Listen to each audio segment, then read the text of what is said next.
everyone. This is the Crime Cafe, your podcasting source of great crime, suspense, and thriller writing.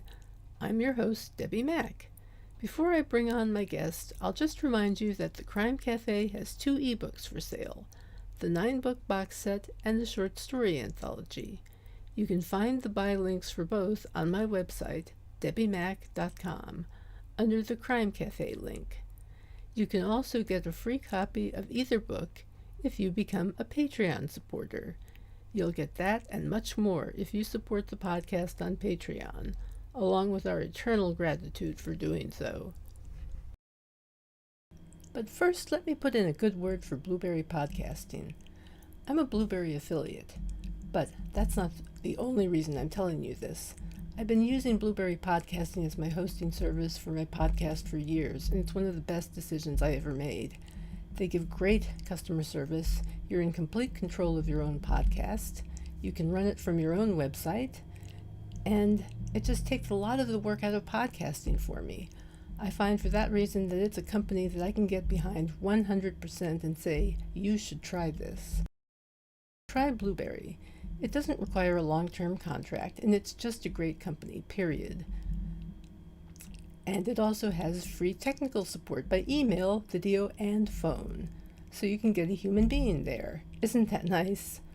Hi, everyone. Today I have with me the author of 2 novels and numerous short stories that have been published in many magazines and journals, literary journals. His latest book is Hungry Town. It's my pleasure to have with me Jason Kapcala. Did I say that right? Kapcala. Kapcala. Yep. Jason Kapcala. Well, hello, Jason. Thanks for being here. Thanks for spending time with us. Debbie. It's my pleasure. Now, you have 2 novels, but you have many short stories.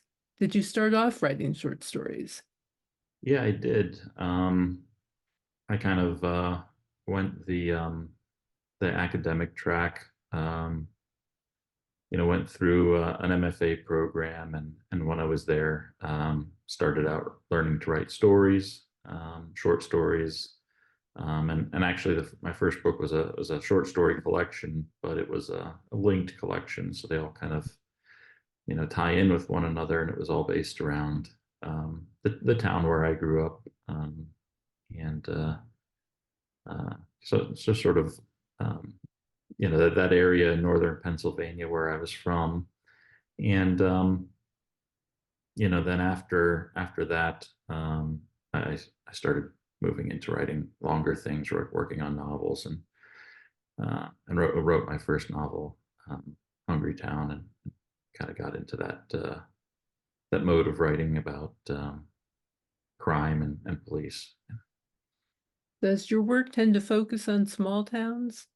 It does, yeah. I always write about a fictional place, but there's always elements of real life places that influence those towns, and I just do that because I think I like the freedom of being able to put things where I need them as the story demands it, right? So if I need to have a river here, I can put a river here. Nobody's going to say, "Hey, I'm from that town. There's no river there."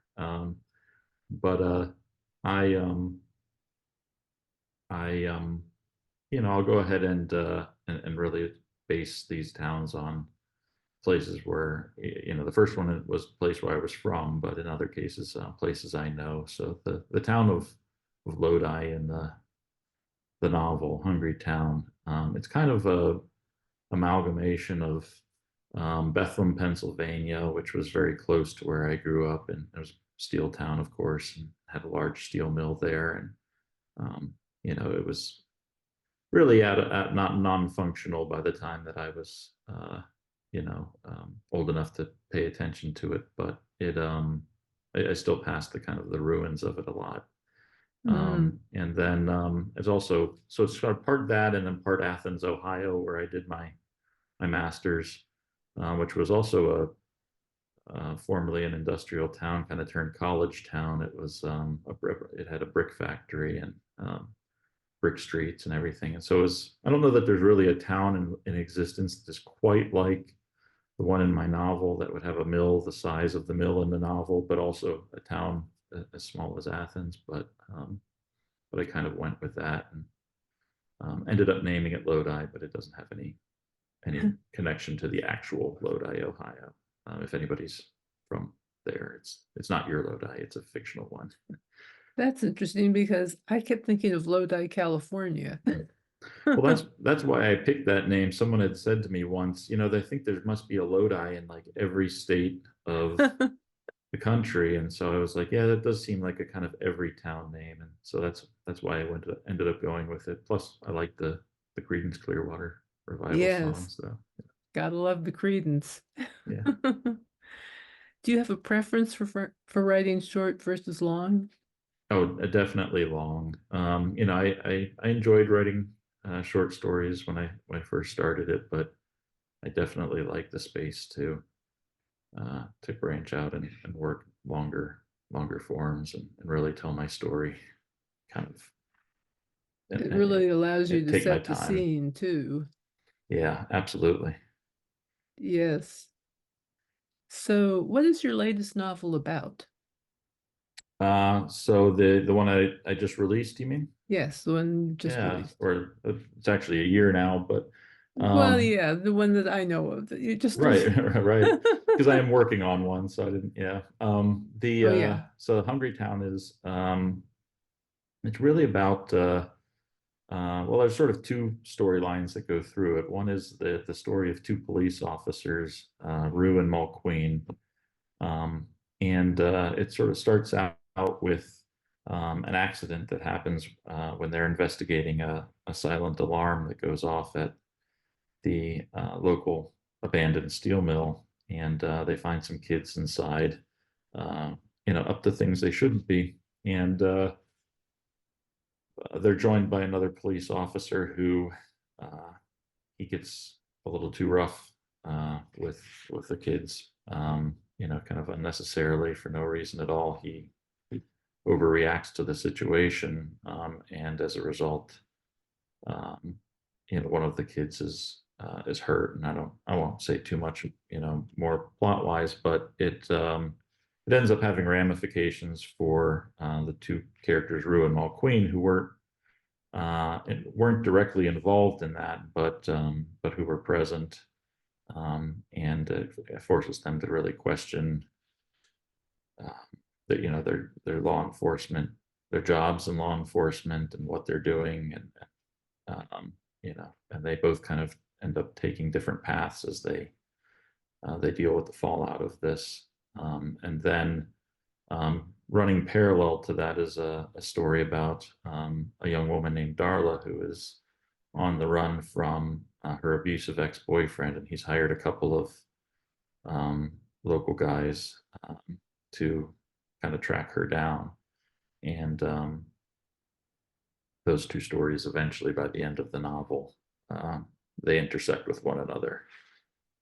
Mm-hmm. Yeah. So, how would you describe your writing in terms of subgenre? Is it more police procedural? Is it more noirish? Yeah, I kind of would call it like,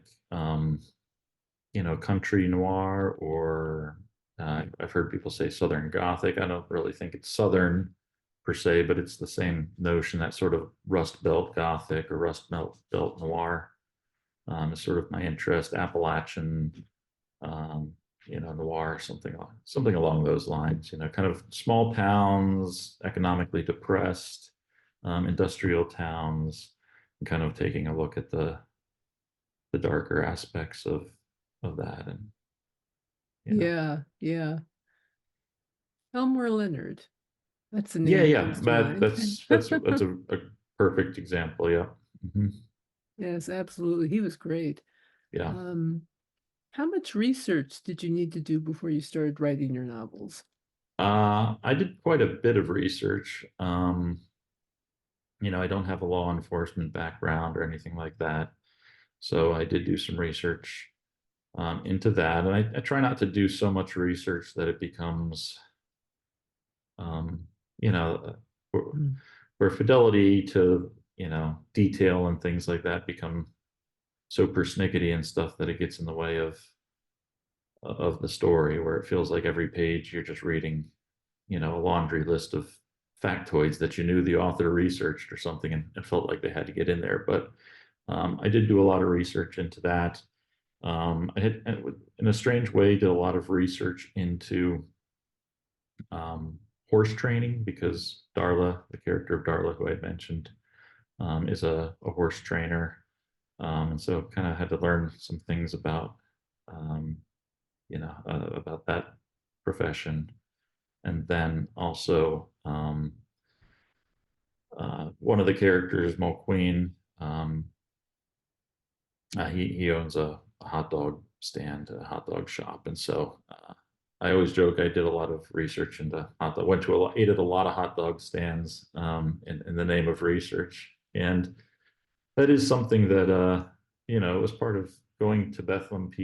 They have it has a big food culture there, kind of unique Huh. food culture there, and I used to go there with my dad and my brother, and we would go to some of our favorite hot dog stands, Yakko's, Potts, and other places like that. And um, so that kind of found its way into the book in an unusual way too. Cool. Very nice. I love when local color works its way into writing. Yeah. What authors have most inspired you? Um, wow, it's a laundry list of authors probably who I could say have inspired me. But in terms of this book in particular, probably the most inspiration came from actually not a crime writer, but a writer by the name of Kent Harif, who wrote the book Plain Song, which was, I think, a National Book Award finalist. Maybe I don't couldn't say I remember the year, but it's a book about um, ordinary people, really, live in a fictional town of Holt, Colorado, and they're school teachers, they're farmers, they're you know elementary school kids, they're women who work as waitresses in diners, they're and they just sort of a novel about their lives and how they intersect with each other. And that was a book that each chapter starts with a different character name and follows that character in that kind of like William Faulkner style. And um, that was that was a book that was really influential on me when I was writing this. And then there was another book called Anything You Say Can and Will Be Used Against You by Lori Lynn Drummond. And it was a collection of short stories, actually. She was a police officer in Louisiana, I believe, wrote a collection of short stories. And that was one where I think probably the idea to write this book uh, and to write it from the perspective of police officers, I probably owe a bit of that to reading that book. Um, and then if I were going to say one more, I guess I would say, at the time, I probably had written a draft of the book already by the time this came out, but there was a book, American Rust by Philip Meyer. I know he's written some other books. I know he's written The Sun, which was turned into I want to say a television series, but I don't know what station. But American Rust kind of got a lot of attention. It came out, it was doing very similar in the sense that it's a book that also opens with an accident in an abandoned steel mill. And so when it came out, that was one where I was like, oh, I have to read this book. This is, kind of similar plot wise to what I'm doing. And he writes very different than I do, but it was a book that I loved, and um, I think was just I think felt connected to, and in whatever way that has influenced my writing, I'm sure it's only for the better. They all sound interesting. Um, what are you working on now? I'm working completely different kind of project now. I always my goal is to kind of like not do the same thing twice. Although I do think I will. I'm toying with the idea of returning to particularly the character of Rue in this book, Hungry Town, and potentially visiting her some years down the road, again in another book to see where she ends up and things. But right now, what I'm working on is it's kind of a long, not a novel, sort of novel in stories. I mean, it's sort of self-contained chapters, but really is a novel about a small town rock band.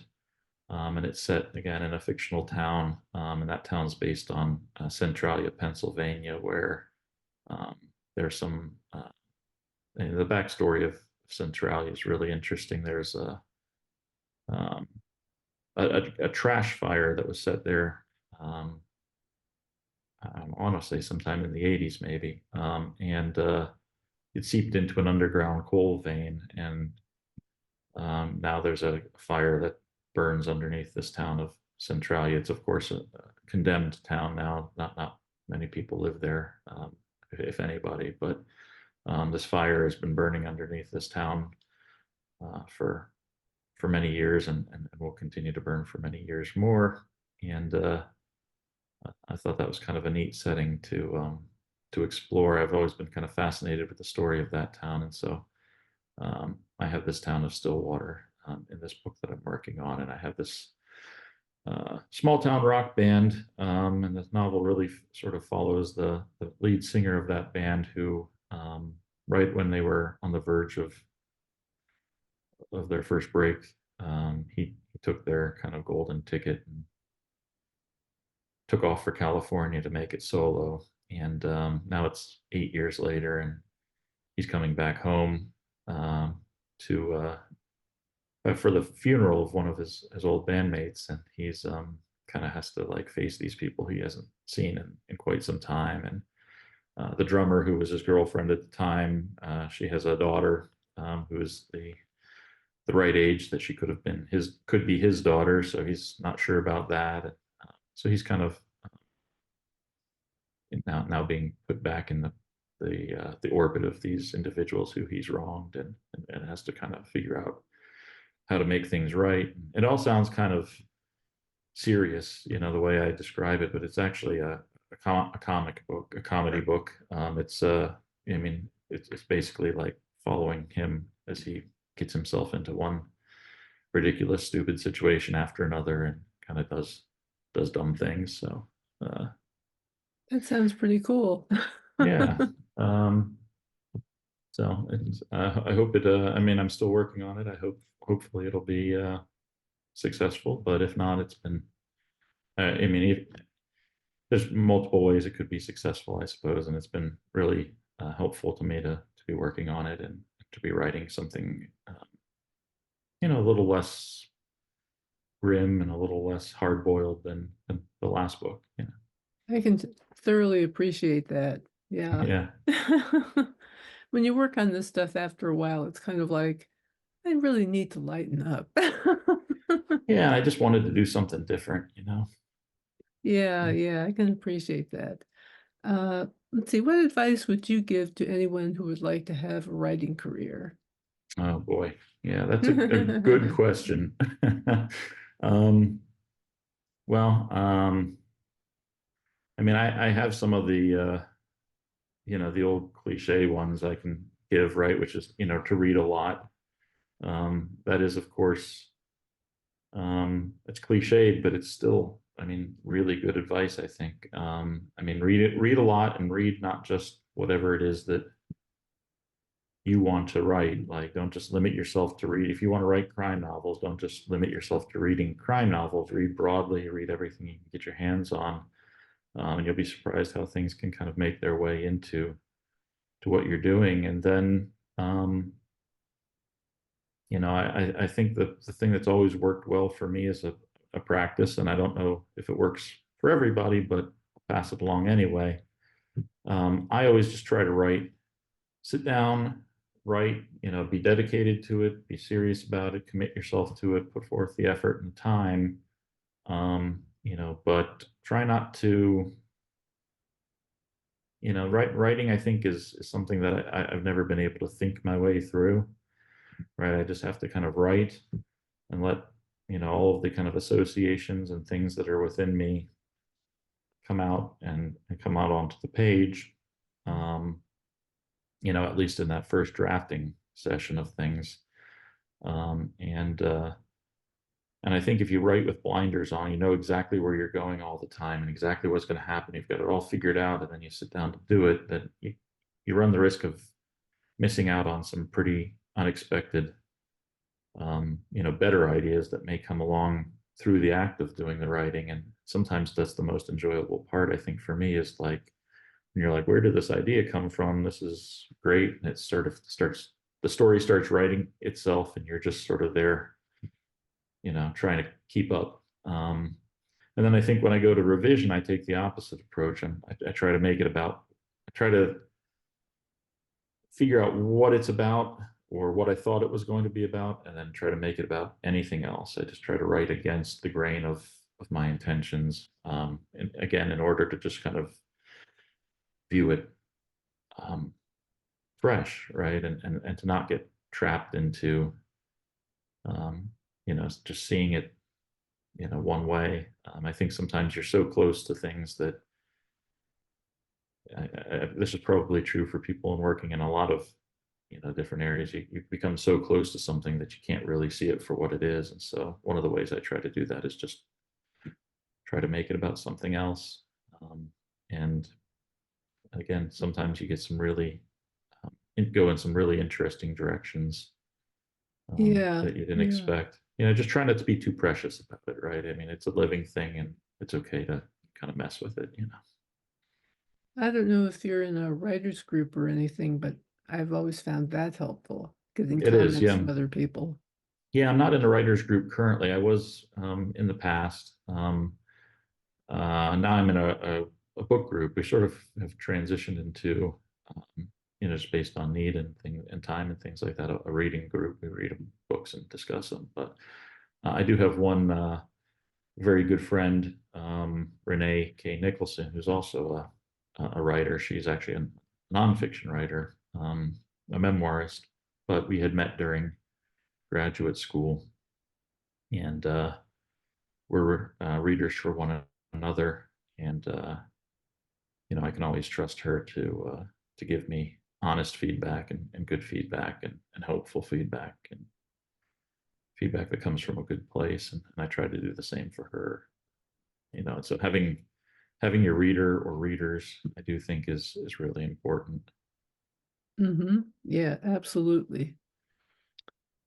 Is there anything else you'd like to add before we finish up? No, just really happy to have had the opportunity to share a little bit about the book. Really, proud to see it out there, on West Virginia University Press. And I am hosting a giveaway, which I think the information will be on your blog shortly. So if folks are interested in reading it or putting in for a copy, the information on that will be there. And otherwise, I hope if folks read it and enjoy it, they'll drop a line. And if you read it and you don't enjoy it, I suppose you could drop a line too. That's okay, but but maybe not. I don't know. But yeah, hopefully, it finds its readership out there. I'm sure it will. Well, I just want to thank you for being here. I appreciate your time and oh, also I got to ask you, you're from northern Pennsylvania. Anywhere close to Pittsburgh? So You I'm mentioned. from well, so I'm interestingly enough, I'm from Northeast PA, and originally up in the Ah, up in the Poconos, but not very far from Allentown, Bethlehem area. I now live in northern West Virginia, so I'm really only an hour south of Pittsburgh now. So I've been to, yeah. it's not hard for me to get to Pittsburgh. I get to Pittsburgh quite a bit. Yeah. Yeah, I used to live in Monroeville actually Oh, okay. for a very short period. Yeah, Yeah, yeah. very cool. There are so many fond memories I have of Monroeville. We can talk Yeah. about that later. Yeah, well, it's a nice area. I mean, I mean, honestly, both sides of PA are nice areas. Yeah, they are. And I like historic, Pennsylvania. historic areas. Yeah. Oh, yeah. Lots of history there. Indeed. Well, thank you so much again. I appreciate your being here. And with that, I will just say thank you to all my listeners. Thank you. If you enjoyed this episode, please leave a review. They help. Also, check out our Patreon page. You'll see I've been adding lots of bonus episodes if you take a look there. So my patrons will have plenty to enjoy, plenty of content.